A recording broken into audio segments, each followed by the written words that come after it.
E aí, pessoal, tudo bem com vocês? Eu sou o Luan Amâncio e hoje nós temos a presença aqui de Marcos Mendes. Marcos Mendes, tudo bom, cara? Como é que você tá? Se apresenta aí pro pessoal. E aí, Luan, tudo beleza? Então, pessoal, meu nome é Marcos Mendes, tá? Eu sou aqui de Santo André e eu sou da página O Movimento do Povo Brasileiro. É isso aí, Marcos. Hoje, pessoal, a gente vai fazer um vídeo aqui muito bacana, um vídeo muito bem construído, onde a gente vai mostrar o fiasco daquela live, daquela frente ampla que foi criada com Ciro Gomes, Luciano Huck, entre outros aí. E a gente vai mostrar para vocês, no meio dessa live, a gente vai mostrar para vocês as imagens desconstruindo o que eles estão tanto falando, né, nessa live, que foi, ao meu ver, péssima. Acabaram aí se degladiando entre eles mesmo. Mas vamos que vamos, pessoal. Vamos colocar aqui para vocês assistirem essa live que vai ser muito boa a gente comentar. Então compartilha bastante aí. Oi, boa noite, Hussein. Boa noite, convidados. E boa noite a todos vocês e todas vocês que nos assistem nesse debate tão importante, pelo qual eu agradeço muito ao pessoal de rádio. Antes mesmo de começar, viu, Marcos? Vamos mostrar aqui o pessoal. Ciro Gomes, Eduardo Leite, Fernando Haddad, João Dória, Luciano Huck, e aí tem a Eliane Cantanhede e o Hussein Kaloud, né? E é o pessoal que está comandando aí a entrevista.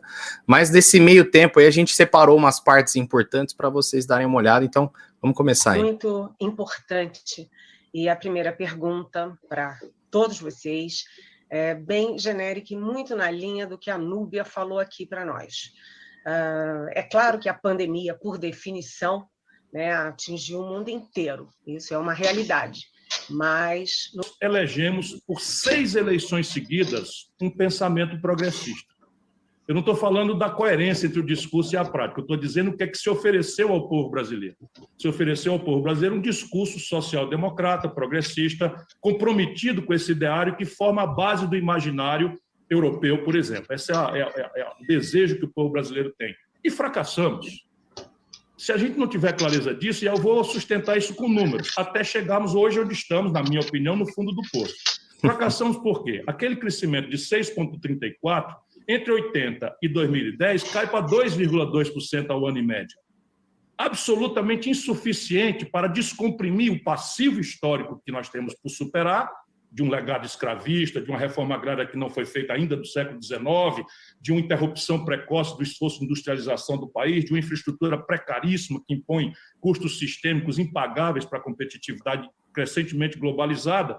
Mas o mais grave para apontar o fundo do poço é que entre 2010 e 2020 o Brasil parou de crescer. São 0,2 negativo, 10 anos. 10% da população brasileira hoje vivente nasceram com o país parado. E olha como é chocante para percebermos por esses números como o problema não é Chico, Maria ou Manuel. Regimes os mais díspares. 6 desses 10 anos foram a administração do PT, 2 do Michel Temer, 2 do Bolsonaro. 3 eixos para mim. O que você achou desses Ciros comentando isso aí? Então, pessoal, você viu que o próprio Ciro, ele já desconstrói a narrativa petista, que quem destruiu o Brasil nesses 10 anos foi justamente o PT, né? Então, ele mesmo, você vê, uma live de personalidades, né, que se dizem personalidades, se dizem um centrão que vai tentar, né, entre aspas, combater o Bolsonaro, ele mesmo destrói. Ele acabou de falar agora, de revelar, que nos últimos 10 anos, né, os democratas, que se dizem democratas, mas a gente sabe que não é, né?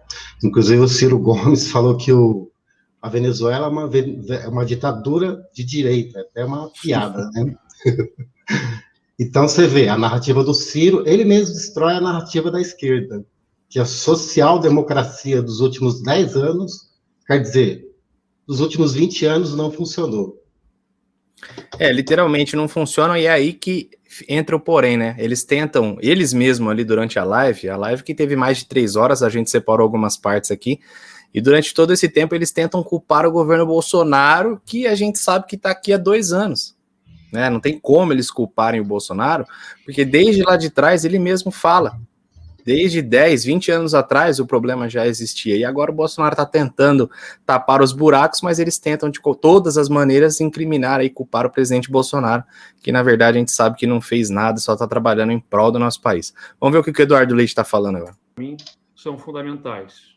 O primeiro deles, o emprego e renda. A gente precisa dar condições de o país gerar emprego para a sua população, depois de ter observado entre 2015 e 2016 uma recessão econômica, enquanto o mundo crescia, o Brasil se meteu numa enrascada a partir de aumentos de gastos públicos, apostando na despesa do governo como forma de incentivar a economia. O Brasil perdeu confiança, credibilidade e gerou um ambiente de desconfiança que retirou daqui recursos e, consequentemente, gerou recessão, da recessão, o desemprego, depois andou de lado, 1% por ano na economia, agora, novamente, estamos diante de uma recessão, claro, devido agora à pandemia global, e para retomar confiança e credibilidade, o país vai ter que avançar, especialmente depois de ter expandido tantos gastos em função da pandemia, ele vai ter que mostrar comprometimento, sim, com um equilíbrio fiscal a partir de reformas para dentro da máquina pública, com privatizações, com reforma administrativa para o gasto público com a própria folha de pagamento ser reduzida e conseguir apresentar condições de cumprir os seus compromissos nos próximos anos, no horizonte que se avizinha, para melhorar o ambiente de negócios no país. Aí vem as reformas tributárias também, redução de burocracia, isso é fundamental para retomar a confiança, para investimento para gerar emprego e renda para a população. Temos um grave problema. É engraçado e é bom a gente frisar aqui que o Eduardo Leite ele fala e prega tudo isso, mas ele é o principal que fecha ali, escolhe dentro do mercado o que teria nas gôndolas, o que poderia ser essencial, o que não poderia ser essencial. O cara fala tanto de gerar emprego, mas dentro do estado dele, durante toda essa pandemia, ele vem causando um desastre absurdo, né, Marcos? O que você acha? Não, com certeza, mano. E outra coisa, pessoal, ele é o cara que fala, né, de investimentos, mas é o cara que quebrou o estado dele, Rio Grande do Sul, fazendo lockdown, né, e outra coisa, ele foi um dos governadores que pagaram a folha, né, do funcionalismo, que estava há 2 anos atrasado, ou mais, eu não vou falar 2 exatamente, mas eu sei que estava atrasada a folha, né, do funcionalismo há um bom tempo, né? E o que ele falou, Luan, e pessoal que está assistindo a gente, investimentos. Quem está fazendo isso? É o governo federal, é o Bolsonaro, que nesses 2 anos e 4 meses de governo, né, é o que ele investiu, e é tanto nas estatais, em outras empresas, por exemplo, as estatais hoje no Brasil, elas dão lucro. E na era PT, se você pegar a era PT, principalmente Dilma, só dava prejuízo. Para vocês terem uma ideia, pessoal, o PT criou em torno de 40 estatais. Dessas 40 estatais, 36 dava prejuízo. Né? E, conclusão, Luan, o Bolsonaro está vendendo todas as estatais. O Bolsonaro está fazendo o que é correto, né? E o mais engraçado é que esse pessoal, principalmente o Eduardo Leite, está comentando tudo isso, mas ele é um dos que, se a CPI da pandemia vier pesada, aí vai encontrar desvio, né? Porque esse dinheiro foi enviado diretamente para os estados para ser utilizado única e exclusivamente no enfrentamento da pandemia. E como você mesmo mencionou, ele pegou esse dinheiro e colocou as contas do Estado em dia justamente com o dinheiro do Bolsonaro, e é o mesmo que critica o presidente, né? Pois é. Vamos continuar aqui. Irônico demais. Vamos ver o que o Haddad vai falar agora aqui. Problema pandêmico que exige providências do governo que não estão sendo tomadas. Então, acho que é responsabilidade de todos nós que participamos de um evento tão importante frisar que a pressão sobre o governo pelo cronograma da vacinação tem que se intensificar, sobretudo agora que o Supremo Tribunal determinou a instalação da CPI da Covid para apurar responsabilidades dos gestores públicos com a pandemia. O futuro. Resgatar o futuro significa recuperar cultura, educação e ciência e tecnologia, que estão nos piores níveis de investimento há décadas.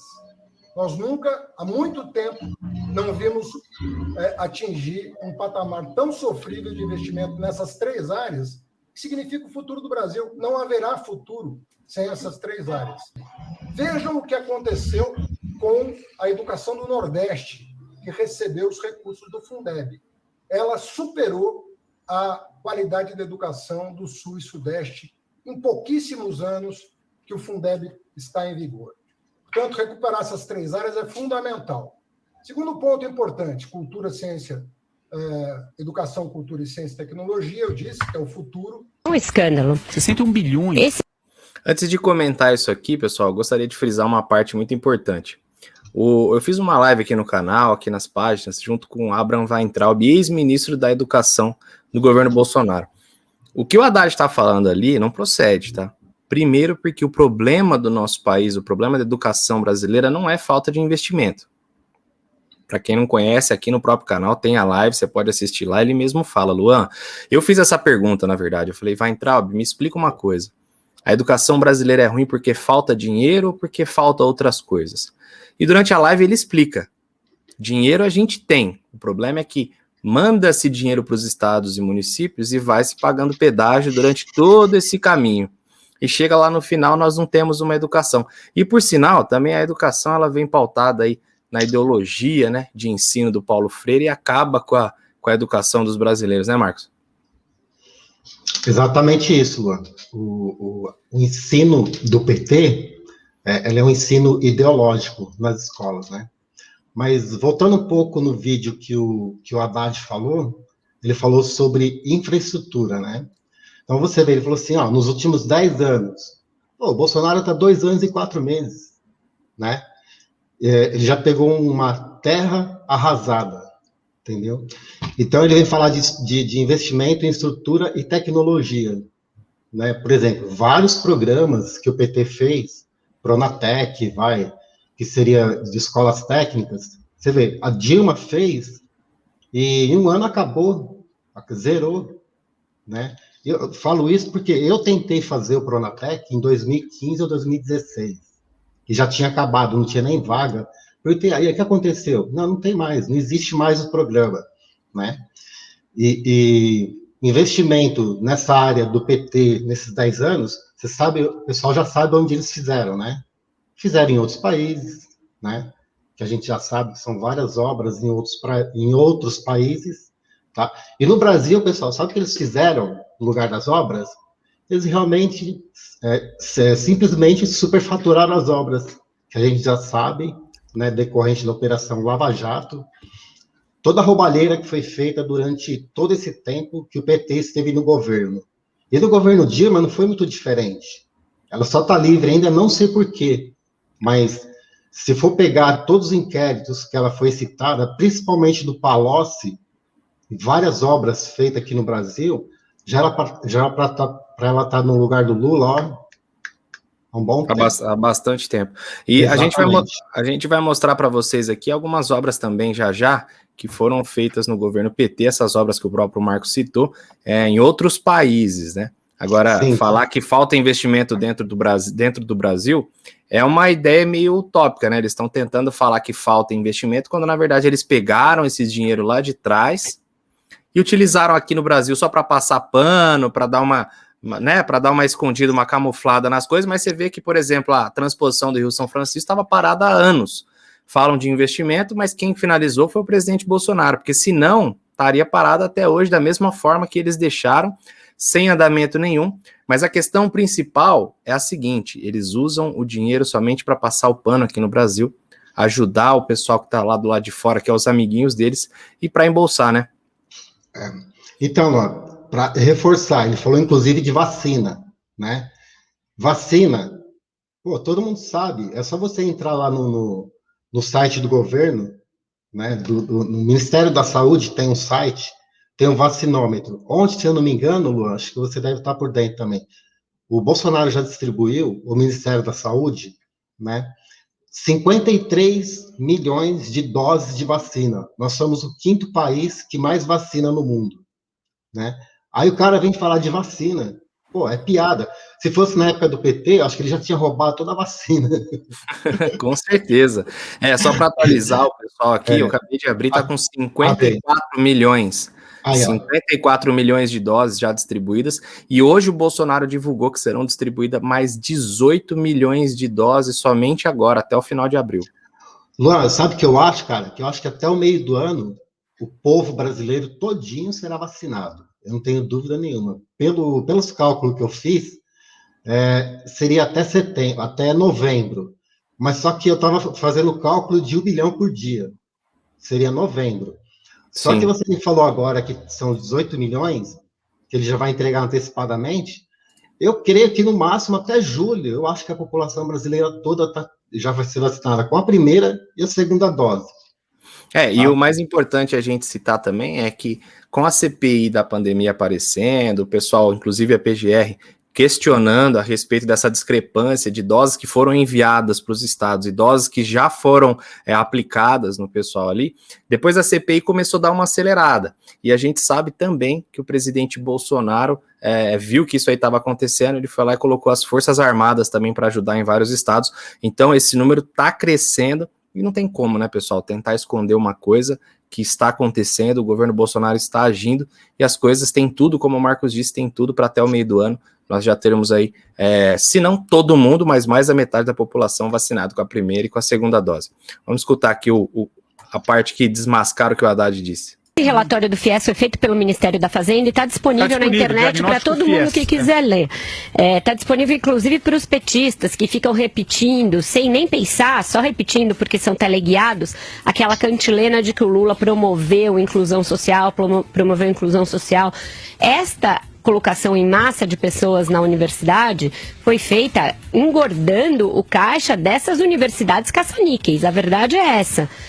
Não se criou um ensino superior de excelência, não se aumentou o ingresso na universidade, melhorando a educação básica, não foi isso que foi feito. O caminho que se fez em países como Singapura e Irlanda, que são países que tiveram uma grande escalada, um salto educacional, não foi feito no Brasil. No Brasil, como sempre, a gente pegou o atalho dos espertos. E o atalho dos espertos serviu para vender o Fernando Haddad como um gênio da educação brasileira, sendo que ele não era. E o mesmo para o Aloysio Mercadante, que só foi parar lá no MEC depois de muito o Lula deixá-lo escanteado e a Dilma, sei lá, porque se encantou de amores por ele. O que eles fizeram com o FIES, na verdade, foi semelhante ao que fizeram no BNDES, inflando empresas amigas. Foi dar dinheiro na veia de universidades que não exigem nada, pessoas que tiram 0 em redação, está nesse relatório, entraram com essa bolsa viúva. Porque se já tinha o ProUni, que era um programa que usava vagas ociosas nessas mesmas universidades, de graça, ou seja, você não pegava um empréstimo para isso, o próprio governo custeava o seu ingresso, por que inflar tanto o FIES? Sem exigir fiador, para universidades que não entregavam nada em termos de avaliação. O MEC não exigia uma contrapartida em termos de nota, acabou com o provão que dava nota para as universidades. Então é um escândalo, é mais um escárnio petista. Esse rombo do FIES é muito superior ao que se investiu no Bolsa Família, por exemplo. E aí fica claro que o tal legado social do PT era mais um castelo de areia, que foi vendido por muitos e muitos anos e que deixou uma conta a pagar que a gente vai pagar por muitos anos. Mas nós temos que recuperar investimento em infraestrutura. Nós não temos condição de enfrentar o desafio dos nossos competidores, sobretudo do Sudeste Asiático, sem recuperar os investimentos em infraestrutura que começaram a ser feitos com muita energia, quando nós atingimos 21%, 22% do PIB em investimento, como há muito tempo não se fazia no Brasil. Você investir 21%, 22% do PIB em infraestrutura. E nós chegamos a isso, o investimento total, né? Eu digo 22%, mas com recorde em investimento em infraestrutura. Sem investimento em infraestrutura, nós não vamos aumentar a competitividade da economia brasileira. Educação e infraestrutura são setores muito sensíveis.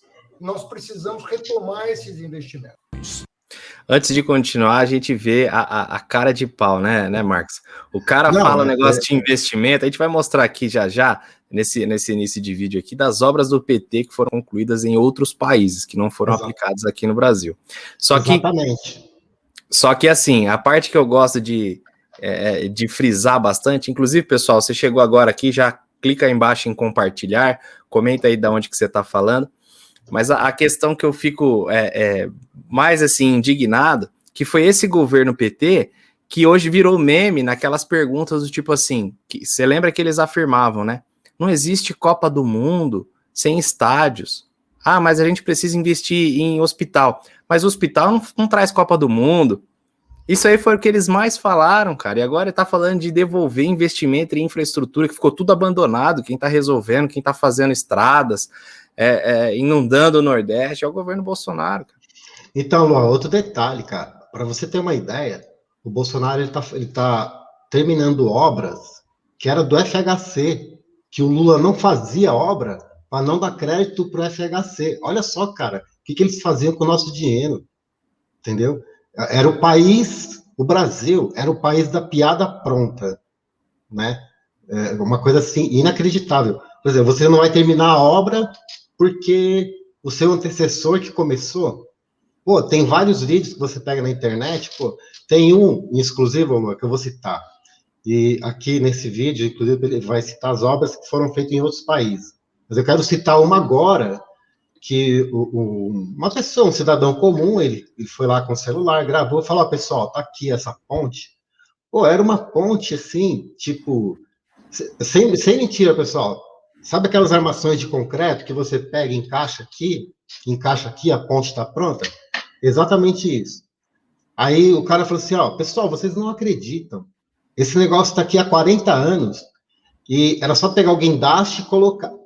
É sério, Luan. Tava tudo pronto, cara. As pilastras, tudo. Era só pegar o guindaste e colocar a armação em cima, a ponte já estava pronta. Aí os asfalto de um lado do outro e pronto. Entendeu? O Lula não fez isso para não dar crédito para a FHC. Fora outras roubalheiras, fora outras coisas que a gente já sabe muito bem. Então, pessoal, e como eu estava falando, é importante a gente compartilhar esses vídeos na nossa timeline, tá? Porque se a gente ficar compartilhando no grupo que é bolsonarista, a gente está mostrando só para o pessoal que é Bolsonaro. A gente tem que compartilhar onde? Na nossa linha do tempo, na nossa timeline. No Instagram, se você puder colocar o link e tal, né? No Twitter também, você pode colocar o link, porque quem vai ver esse vídeo serão os petistas que você tem no seu Facebook. Com certeza, todo mundo tem um, né? Eu tenho vários que me seguem e tal, né? No meu perfil pessoal, que é Marcos Mendes, eu tenho vários seguidores e tal, e também a página do Movimento Povo Brasileiro, a página do Luan Mâncio, né? O canal do YouTube Luan Mâncio. É isso aí, pessoal. Então vai lá, Luan. O importante, né, Marcos, que já voltando e frisando o que você está querendo dizer, aí, o importante, pessoal, é o seguinte, hoje em dia a gente sofre muito aqui na internet, o grande problema dos canais de direita, o grande problema do pessoal da direita é que a gente conversa só com o pessoal da direita. Qual que é a importância de compartilhar na sua linha do tempo? É a gente furar essa bolha, porque o mais difícil hoje é conseguir mostrar para esse pessoal meio, desculpa a palavra aí, você tá ouvindo agora, se é um tapado, essa galera tapada, cara. Tem que chegar para esse pessoal para eles verem. A galera que fala assim, mas PT, Lula. Aqui, ó, vou soltar aqui para vocês as obras que eles fizeram fora do Brasil e estão todas concluídas, viu? Porque as que estavam aqui no Brasil foram todas paradas e quem concluiu foi o governo Bolsonaro. Exatamente. Obra do PT concluída. Hidrelétrica de Tumarim, Nicarágua. Custo BNDES, 343 milhões. Obra do PT concluída. Projeto Ásia El Norte. O Renabac El Chorro, mais conhecida como Entrada da Cocaína, Bolívia.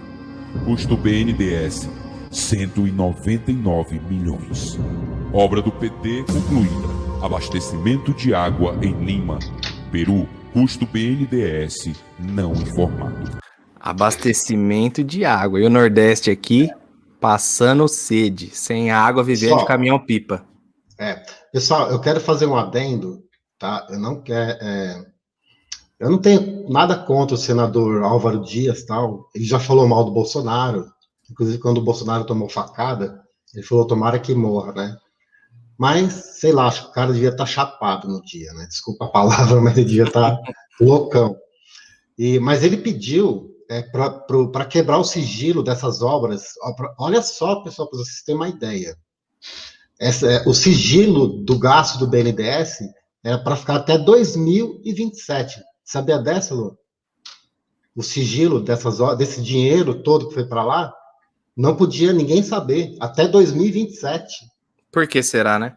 Que será, essa é a né? pergunta, por que será, né? Essa é a pergunta, vamos lá. Obra do PT concluída. Renovação da rede de gasoduto de Montevidéu, Uruguai. Custo BNDES não informado. Obra do PT concluída.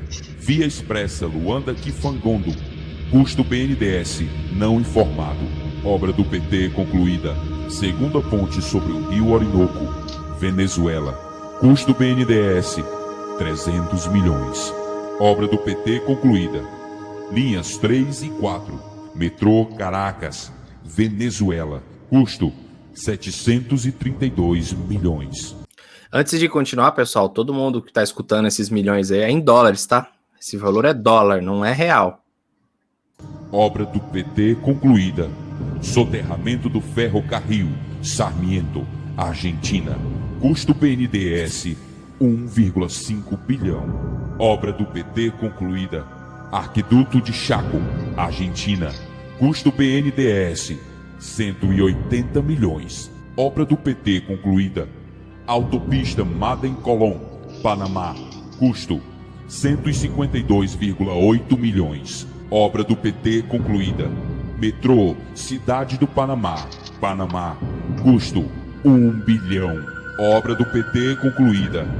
Hidrelétrica de Chagla, Peru. Custo BNDES 320 milhões. Hidrelétrica no Equador. Custo 243 milhões. Obra do PT concluída. Hidrelétrica Mandariaco, Equador. Custo BNDES 90 milhões. Obra concluída do PT. Porto de Mariel, Cuba. Custo BNDES 682 milhões. Obra do PT concluída. Aeroporto de Nacala, Moçambique. Custo BNDES 125 milhões. Segundo ponto, Imagine só se esse dinheiro tivesse sido aplicado aqui dentro do nosso país, Marcos. O que seria? É muito dinheiro, Luan. Não, além de todas essas obras terem sido feitas lá fora, tem um detalhe, né? O calote, que ninguém fala. Porque foi emprestado o dinheiro, pergunta se eles devolveram. Alguns países até devolveram, né? Mas a grande maioria não devolveu. E outra coisa, pessoal, foram empréstimos a juros pequeniníssimos, muito pequeno. Na época, os juros, da Dilma chegou a 14% da taxa Selic, e eles emprestavam para os amigos deles, né? Provavelmente da mesma ideologia, a valores, assim, juros irrisórios, cara. Coisa, assim, impressionante, né?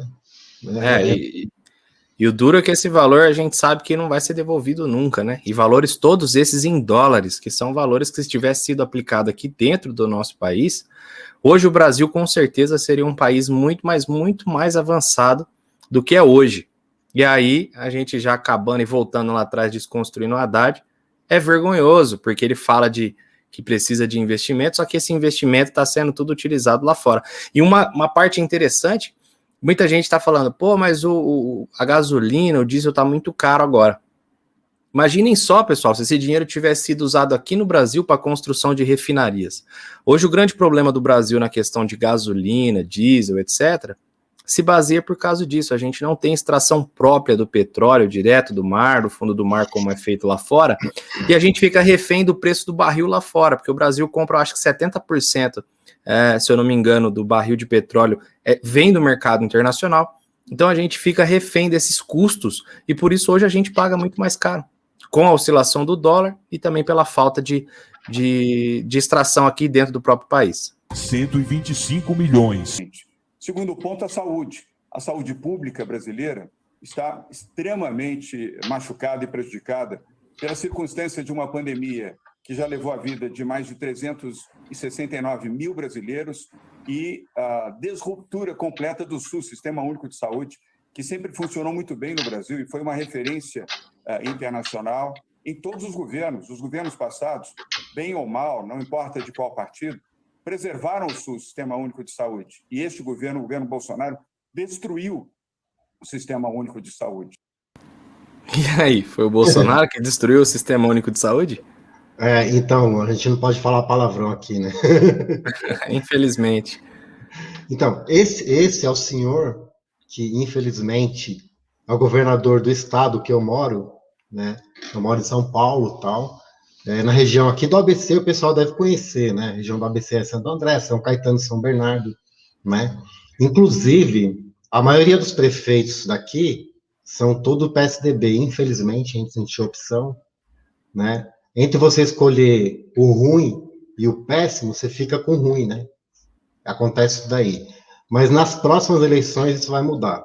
Então, esse é o senhor que fala de saúde, que fala bonito, né? Todo pá, mas é o cara que destruiu São Paulo. Ó, pessoal, só para vocês terem uma ideia, né? Em um ano já foram perdidos 46, é mais de 40 mil, não vou te falar o número exato, 1, 2, 3. É mais de 40 mil vagas de emprego só em shopping. Hein, Luan? Você acredita nisso? Fora os outros segmentos, fora comércio. Pessoal, hoje eu fui aqui perto da minha casa e tem uma avenida principal aqui, ela é bem movimentada. E um ponto lá comercial, pô, para você conseguir um ponto comercial lá era super difícil. Você passa na avenida, a esquina todinha, tudo fechado, as lojas todas fechadas para alugar. E os caras brigavam antes, o pessoal brigava a tapa para conseguir um ponto comercial nessa avenida. Tá tudo fechado, tá lá. Eu conheço bem essa influência do governo Dória, porque, para quem não sabe, eu falo aqui de Curitiba, estou trabalhando, vivendo em Curitiba, mas eu sou do interior do estado de São Paulo. E na minha cidade, que também é pequena, Presidente Prudente, é uma cidade que, por mais que ela seja não tão grande, ela não tem indústrias. E a maioria do nosso trabalho lá, a fonte de renda do pessoal da cidade, é 90% voltada para o comércio de rua. O comércio, cara, desse tempo para cá, desde que o Dória vem com essas ideias de lockdown, fechando tudo de maneira bem agressiva, tem várias empresas que quebraram, inclusive tenho amigos que quebraram, que hoje estão literalmente passando necessidade, só não vão para o semáforo porque, não sei, acho que se sentem envergonhados, mas o culpado de tudo isso é esse jovem aí que tá falando um monte de asneira que a gente vai desconstruir até o fim desse vídeo. Vamos dar uma olhada aí. Então, Luan, inclusive, pessoal, vamos fazer o seguinte, você que é comerciante, comenta aqui embaixo, de onde que você é, qual estado que você é, pode ser até país, que a gente tem um alcance mundial, comenta aqui nos comentários, qual é o seu tipo de comércio e por que fechou. Vai lá, Luan. O porquê a gente já sabe, né? Mas comenta aí. Quem é o culpado? Dória corta a verba da saúde e aumenta a da publicidade em 2021. Olá, eu sou Maiara Macedo e trago os principais destaques do dia. O governador de São Paulo, João Dória, cortou 800 milhões de reais da verba que seria destinada para a Secretaria de Saúde de São Paulo no próximo ano. Na Lei de Diretrizes Orçamentárias de 2020, por exemplo, os recursos planejados foram de 24 bilhões de reais. Já em 2021, o valor cairá para 23 bilhões, uma queda de cerca de 3,2%. Entretanto, o setor da publicidade deve receber cerca de 153 milhões de reais. A verba é 70% maior do que os 88 milhões destinados esse ano. Está lotado. Pacientes em macas que, na maioria das vezes, pertencem aos bombeiros e ao SAMU. Por falta de leitos, até cadeiras são usadas no atendimento. Crianças, jovens e adultos dividem o mesmo espaço. As refeições são feitas ali mesmo, no corredor. Na sala de emergência, onde ficam internados os pacientes em estado mais grave, a situação é ainda pior. Não há espaço nem para andar. Até os médicos encontram dificuldades para atender os doentes. Você só vê a gente chegando sofrendo toda hora sem atendimento, não tem condição. Por causa da superlotação, até as visitas foram suspensas. A mãe de Nice tem 94 anos e está internada há 5 dias. Eu já não aguento mais, eu não durmo de noite, não sei como, ela não come sozinha. Os pacientes de outros municípios também estão prejudicados. Este jovem sofreu um acidente e veio de Coração de Jesus. Nessa época, que foi mostrado ali no vídeo, pessoal, foi em 2014. Governo da presidenta que estocava vento, a Dilma. E nessa época já não existiam leitos. E como bem escrito ali, ninguém chamava ela de Geno, né? Ninguém. E hoje culpam todo o problema do sistema de saúde, do SUS, da pandemia para o presidente Bolsonaro. Não tem vaga, a culpa é do Bolsonaro. Imaginem só se essa pandemia tivesse acontecendo no governo PT. Meus amigos. Imagina. É só olhar um pouco lá para a Argentina, né, mano? Então. Olha para a Argentina, né? Dá dó do pessoal lá. Dá dó entre aspas, né? Porque votou, é igual o Bolsonaro disse num vídeo esses dias lá no Palácio, né? O pessoal que votou na polenta e quer comer carne de picanha, não vai comer. Você tem que saber em quem você vota, meu amigo. Você não quer esperar isso pro Brasil no futuro? Acerte no voto. É exatamente isso. É engraçado, né, que o Macri, ele é considerado ele era considerado um conservador mais para a direita. Mas depois a gente viu que, na verdade, não. Ele é um conservador tipo Dória, tipo Alckmin. Ele é um conservador de esquerda, né? E outros problemas também que ele teve, que ele não conseguiu fazer reformas na Argentina e tal. Mas, pô, o pessoal reeleger novamente Cristina Kirchner, né? Ô, Luan, sabe o que eu acho que vai acontecer no Brasil? Eu acho que o PT vai tentar fazer a mesma coisa, colocando, né, o presidiário como vice e alguém como chapa. Provavelmente eles vão usar essa estratégia. Pode ser. Mas é o que a gente fala, né? E é por isso que eu peço sempre a vocês, compartilhem, vamos furar essa bolha, etc, etc. A gente tem que conseguir desconstruir essa narrativa desse pessoal para não acontecer a mesma coisa que aconteceu na Argentina, de 8 a 9% ali de diferença de votos, né? Isso aí pode ser que o Brasil venha passar por esse problema e é justamente por isso que a gente faz esse tipo de vídeo aqui, para vocês tentarem mostrar para o pessoal do outro lado. Por quê? Esse centrão aqui que está fazendo parte dessa live, são eles que vão tentar arrancar voto do presidente Bolsonaro. Exatamente, eles são protagonistas. Quem é petista vai votar no PT, quem é PSOL vai votar nele, se não tiver um cara do PT, do PSOL lá, ele vai votar também no PT. Ciro Gomes também, Luan. O pessoal que vota no Ciro Gomes, vota no PT, ó, PCdoB, PDT do Ciro Gomes, né, PT, todo o PSD, todo esse pessoal, eles já têm um candidato. É da esquerda, não interessa. Pode ser o cachorro, pode ser o gato, pode ser o Boulos, entendeu? O papagaio. Eles vão votar, não interessa. Eles nunca vão votar no Bolsonaro, entendeu? Só que o que o Luan estava falando procede. Esse pessoal aqui, que eles estão falando, a frente ampla, né? Essa frente ampla, esse que é o nosso perigo. Por quê? O Macri perdeu na Argentina para o posto da Kirchner, o Fernandes, com uma margem de 8 a 9%. É exatamente o mesmo tanto de voto que essa galera aí que se diz de centro, que na verdade a gente não sabe, a gente sabe que não é, exatamente o tanto de voto que essa galera tem. Então, esses são o perigo do Brasil. E a gente tem que furar a nossa bolha para mostrar que eles são o perigo do Brasil. É isso aí, vamos continuar a ver o que o calça apertado vai dizer. Quarto ponto, educação, e concordo aqui com os meus antecessores, o que disse o Fernando, o Ciro e o Eduardo. Um país sem educação não conseguirá jamais ser uma nação. Eliane, o Brasil, nesses 2 anos, perdeu 10 anos. Nós fomos para trás uma década em educação. Fazer contato com o professor do Departamento de Geografia da USP, do Programa de Pós-Graduação em Ciência Ambiental, Wagner Ribeiro. Bom dia, Wagner. Bom dia, Glauco. Bom dia quem nos acompanha. Peço desculpa, a cachorra resolveu latir nesse exato instante. Acho que ela ouviu a chamada aqui. Tudo bem, faz parte aí desse nosso cenário de pandemia. Wagner, eu acho que, na verdade, de repente sua cachorra está latindo aí em relação à atitude do governador João Dória, que enviou o projeto de lei 529 para a Assembleia Legislativa de São Paulo.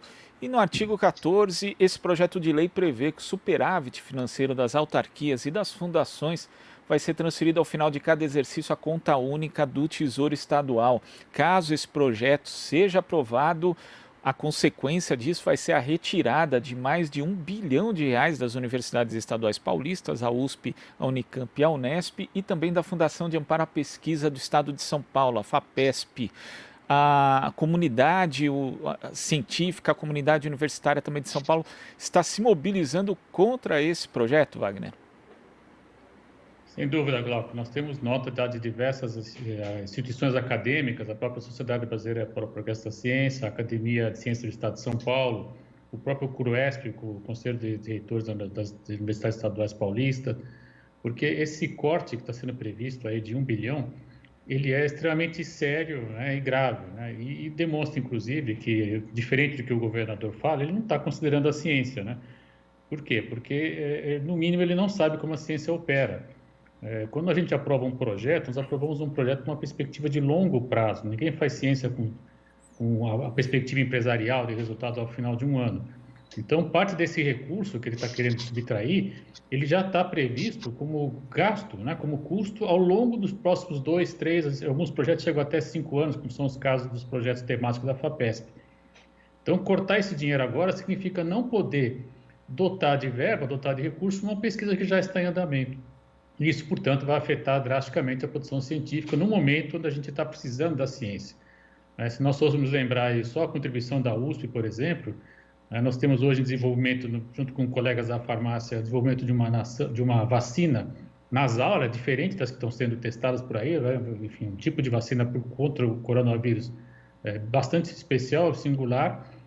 Nós temos o desenvolvimento de respiradores, enfim, há uma série de testes de Covid, uma série de pesquisas, por exemplo, envolvendo a conjuntura, que serão simplesmente muito prejudicadas, se não paralisadas, se houver esse corte, né? Quinto aspecto, emprego. Como já foi mencionado aqui, nós temos hoje um volume brutal de brasileiros desempregados. Ciro Gomes mencionou isso. São mais de 18 milhões de brasileiros, nesse momento, desempregados. Por que será, né? Agora há pouco, falei com a Major, né? As taxas de desemprego em São Paulo. Tudo isso por conta isso, dele. Pessoal, é 2020, ó, agora, tá vendo? Desemprego em São Paulo 2020. Dá uma olhada o que esse senhor fez. Eu não vou questão da queda na renda, taxa de desemprego em 2020, colocar apelido a notícia nele. não é nada boa. Em 20 estados o índice foi recorde, inclusive aqui em São Paulo. Acompanha comigo, ó. Por isso que eu sempre digo, os governos têm que ajudar o povo nessa situação da pandemia. Não dá para pedir só para ficar em casa. Primeira vez que eu vejo ele falando alguma coisa sensata. O governo ajudar o povo, não dá para ficar em casa. Não, então, não dá mesmo. Vamos lá, ele falou os governos, ele não falou o governo federal. Ele falou, porque quem deu auxílio emergencial, né? Quem que foi? Só o governo federal. Algum governo estadual. O Dória fez, eu acho que se eu não me engano, para 100 mil pessoas. São Paulo tem uma população de mais de 15 milhões, 20 milhões de pessoas, né? Ele fez para 100 mil pessoas, e o cara fica, né, cantando, eu fiz um programa para 100 mil pessoas, é piada. Piadista. Vamos continuar aqui. Você não tem um suporte para a pessoa comprar comida e levar comida para o fogão, né? E para a mesa. Olha só, desemprego, 2020 ficou em 13,9% aqui no nosso estado. Como eu disse, a maior taxa da série histórica que começou em 2012. O índice é um pouco maior do que em 2019, é quase o dobro do menor valor já registrado em 2014, tá vendo? A taxa por aqui ficou um pouco acima da média do Brasil, hein, que foi de 13,5%. E ainda de acordo com o IBGE, a informalidade no estado ficou em quase 30% o ano passado. Eu não sou político, eu me sinto... É um absurdo, né? O cara falar tudo isso e deixar todo mundo trancado em casa. Não, é engraçado ele falar de emprego. Né? Quem destruiu São Paulo foi simplesmente ele. Com essa política que não funcionou em nenhum local do mundo. Eu não vou falar o nome, né, que a gente já sabe qual que é, né, o fique em casa, que significa aquela palavrinha começa com L e termina com N, né? Então, quem colocou essa restrição foi ele, né, acarretando com isso o desemprego, fechamento de comércio, né? Como eu disse, mais de 40 mil empregos só na área de shopping, hein, Luan?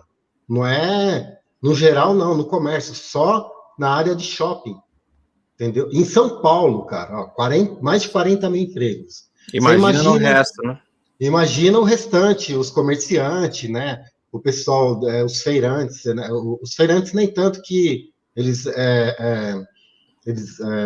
fazem a feira deles, tal, né? E o pessoal sempre come alguma coisa. Mas todas as áreas, de comércio no geral, indústrias, né?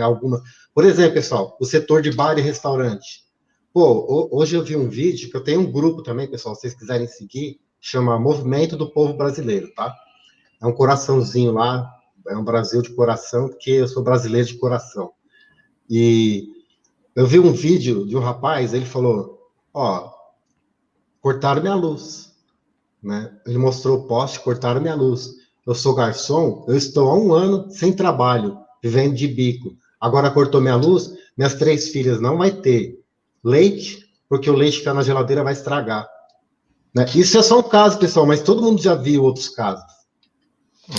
Situação. Vamos ver agora o apresentador de comédia, né? Comédia. Vamos colocar aqui. Como parte da sociedade civil, mesmo com alguém que tem viajado o país nesses últimos 21 anos. O presidente do BNDES, Gustavo Montezano, está cumprindo a promessa de abrir a caixa preta das gestões petistas. Só para vocês entenderem como que ele viajou esses últimos anos. Exatamente, É meio que uma sátira, né? Viajou com um jatinho de 18 milhões de reais, que quem pagou e quem está pagando somos nós. Somos nós, exatamente. O primeiro ato é a divulgação da lista de 134 empresários que compraram jatinhos a juros subsidiados pelo contribuinte. Ao todo, o BNDES emprestou via bancos privados um total superior a 1 bilhão e 900 milhões de reais para a compra de jatinhos da Embraer. A área técnica do banco calculou em 700 milhões de reais em valores corrigidos os subsídios para essas operações. Entre os proprietários dos jatinhos mais caros financiados pelo Banco Público, pelo BNDES, repito, estão o governador de São Paulo, João Dória, 44 milhões de reais, e os irmãos Joesley e Wesley Batista, da JBS, 39,8 milhões de reais. Eis os 5 primeiros da lista. Dória Administração de Bens Limitada, 44,03 milhões de reais em 2010. JBS SA, 39,78 milhões de reais em 2009. Neo Táxi Aéreo, 44,97 milhões de reais em 2011. Construtora Estrutural, 64,01 milhões de reais em 2012. Brasil Warrant ADM de Bens, Administração de Bens, né? 75,46 milhões de reais em 2013. Mas outros nomes também aparecem na lista, até famosos como o apresentador Luciano Huck, a cantora Cláudia Leite.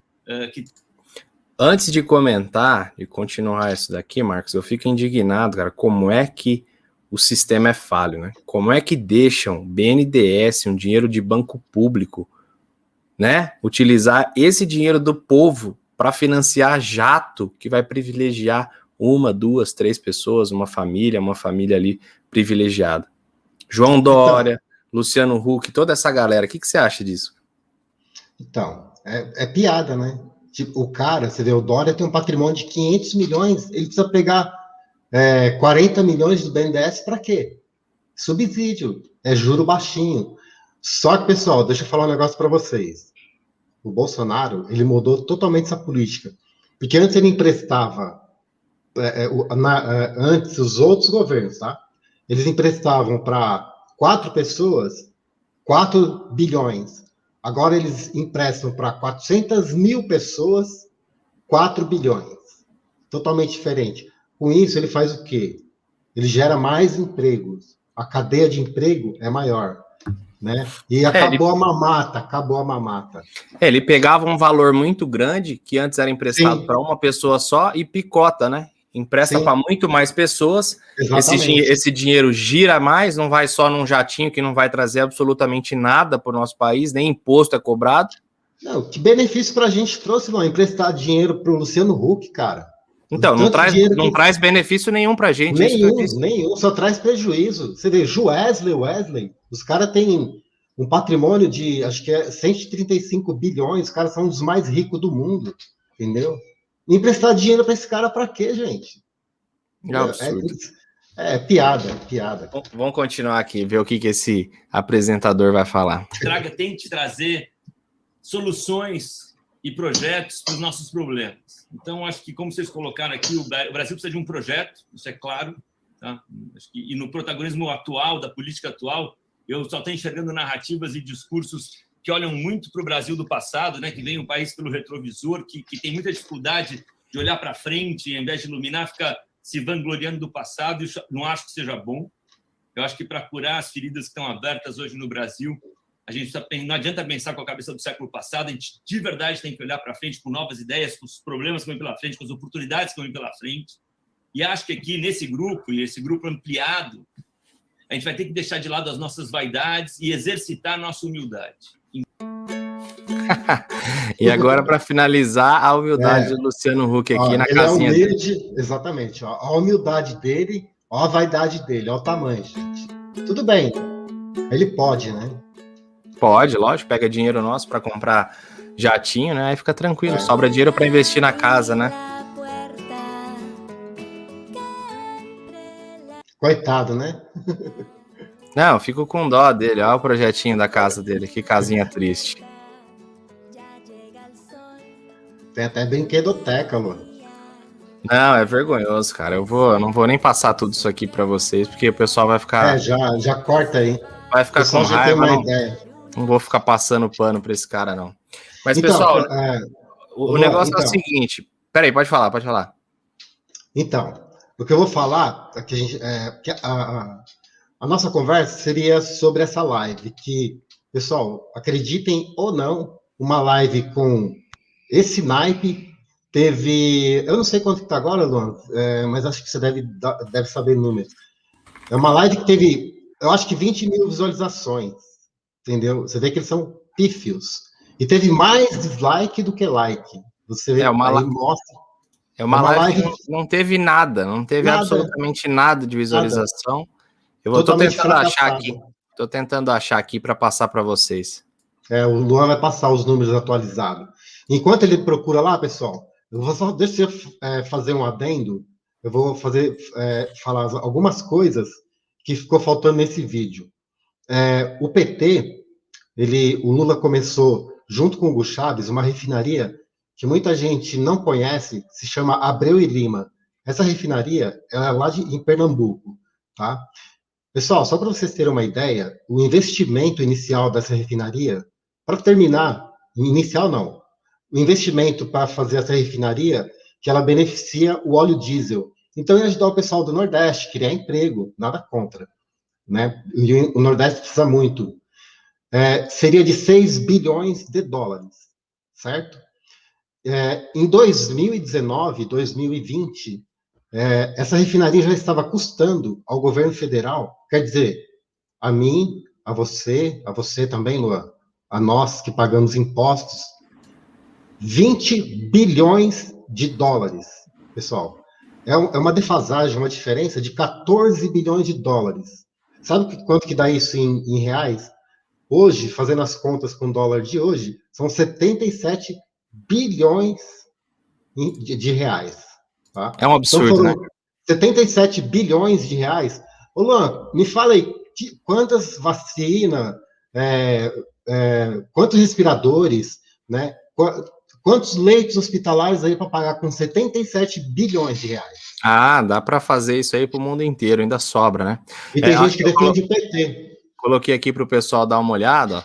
Deem só uma olhada na quantidade de dislike dessa live. Essa live tá com 21 mil pessoas que deram dislike. Vocês imaginam isso? E a grande maioria dessas visualizações é de pessoal que entrou aqui só para deixar o dislike. Exatamente, ó, 70 mil pessoas que foi lá dar o dislike, que são 21 mil pessoas, né?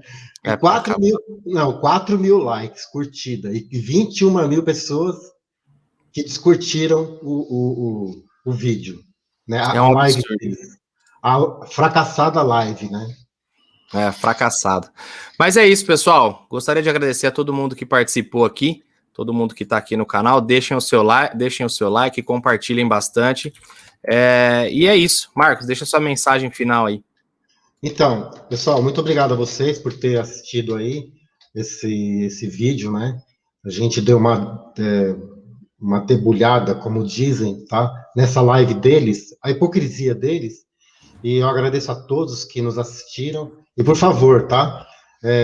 Como eu disse, se vocês puderem compartilhar, isso ajuda muito e você mostra com um amigo, marca um amigo seu petista também, mostra para ele o que o PT fez, né? E eles estão querendo voltar para fazer novamente, mas eles não vão conseguir. É isso não, aí.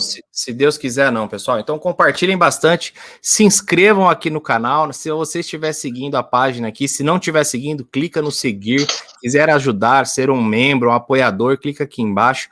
E vamos que vamos, pessoal. Não se esqueçam, compartilhem bastante, porque isso aqui é muito importante para o nosso país. Um abração, um abraço, Marcos, e nos vemos no próximo vídeo aqui no canal. Falou!